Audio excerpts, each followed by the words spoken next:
Hello, it's Ricardo and welcome back to more fun with Google Meet and filters. As you can see, I've got a great filter applied to my face now by Snap Inc., the company that indeed make Snapcam. And I'm going to show you how to put this filter on so you can have some fun with Google Meet, how to install Snapcam and how to get Snapcam working with Google Meet as well. So you too can have some fun in meetings, in virtual classrooms and have some fun with your friends.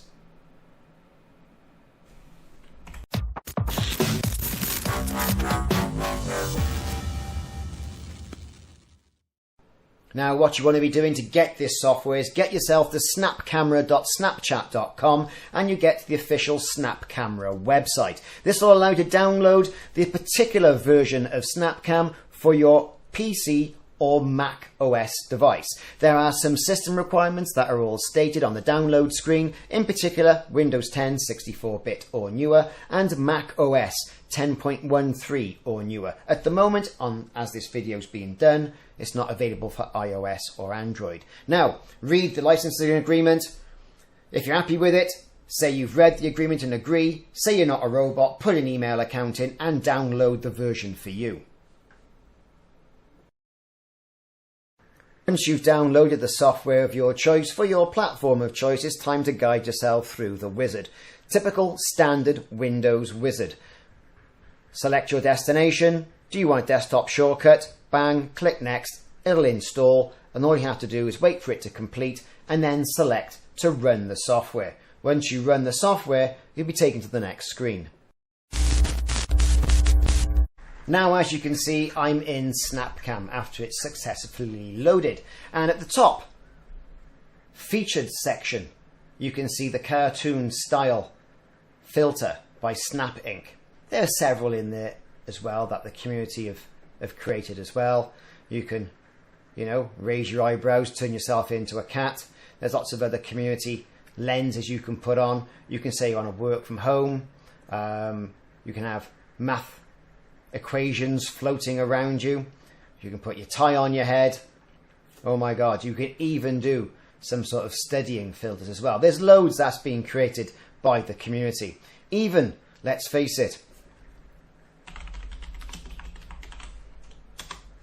selecting toilet paper, you can give yourself a head full of toilet paper. Anyway, we're here to talk about how to get this working in regards to your meeting software of choice and getting Snapcam set up properly. So let's get cracking. So first off, if you don't see this, you have to go into the settings section of Snapcam, which is the little cog wheel up in the top right hand corner. Click on that and you'll see your Snapcam settings. Now, to choose your camera, I've got several cameras and I've got some XSplit. Pick your camera of choice, so I'll be using my main camera, which is a HD Pro webcam, C920, it's a 1080 webcam, which is great. I'll use that, get some good clarity. Choose your camera resolution, and usually given a few resolutions there as well. I'll go for the 1920 by 1080 frames per second webcam. So we'll click on that and set your microphone and all the rest of it as well. And you're good to go. Click on back and that's basically what you're going to see. And when you start selecting all your different filters, like that's me as anime, for example, which I think is quite good actually. I quite like this. In fact, I'm torn between this one and with that one, to be perfectly honest. But we're talking about this one, so we're going to stay with this one, right? So what you see here in Snapcam, right, is great. Now what we need to do is get Snapcam, this feed we're getting here, which is taking the image from your webcam, putting it through a filter in Snapcam into your conferencing software of choice, whether that be Zoom, whether that be Teams, Google Meet, or even sticking it into OBS or Streamlabs OBS. So once you can see this on the screen, you know your configuration in Snapcam is working. Now it's on to the bit of software, your conferencing software or streaming software to do the configuration there. So let's go and take a look. So here we are in Google Meet. And when I say Google Meet, we've just fired up an old browser, gone into Google Meet and just scheduled an ad hoc meeting. Now it's one of those things that you can either be part of a meeting, part of Google Classroom, anything like that, this will work, providing your administrator has not started shutting things down. Now, Google Meet, like a lot of the tools around, have got the option to set new backgrounds, whether it's just a blurry background or set something from the palette you've got on the right hand side.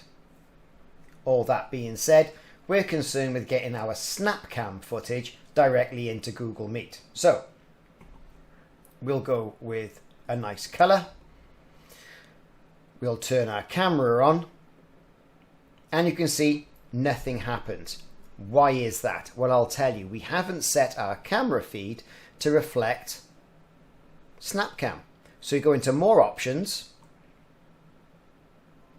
into settings, into video, and your default camera should be Snapcamera. You can then set your definition, high definition if you want to. Be aware it is going to use an awful lot of system resources. And there you have it. You've got your Snapcam footage directly into Google Meet or Google Classroom. It's the same thing, really. Certainly is. Anyway, there you go. So, how simple could that be? Things to remember as well. If you've got Snapcam open as well at the same time, and let's just size that window a little bit so we can see what's going on real time in regards to Google Meet. So we've got our Google Meet on the left hand side, and here we've got our Snapcam. You can change the filters how you want to. You can type into the search, say Viking. Pick a good Viking, for example. It's got a good beard and a helmet, that. And it will change dynamically. So what you're seeing in Snapcam and what you see in Google Meet will change instantly as well. Now, if you want to return your camera feed to normal, this is what you do. You turn off your camera. You then go down. You exit or quit out of Snapcam. That's what I do anyway. And then you go into your more options, into settings, into video, change the camera back to where it should be. Thank you very much, all done. And then fire up the old camera again. And there you are, totally back to normal in the flesh. So it were, with no filters on yourself either. So there you have it. I've been Ricardo. Thanks very much for watching how to use animation filters and indeed Snapcam filters with Google Meet. Hope you find it useful. Hope you have fun in class. See you soon, and let me know in the comments how things turned out for you. See you soon.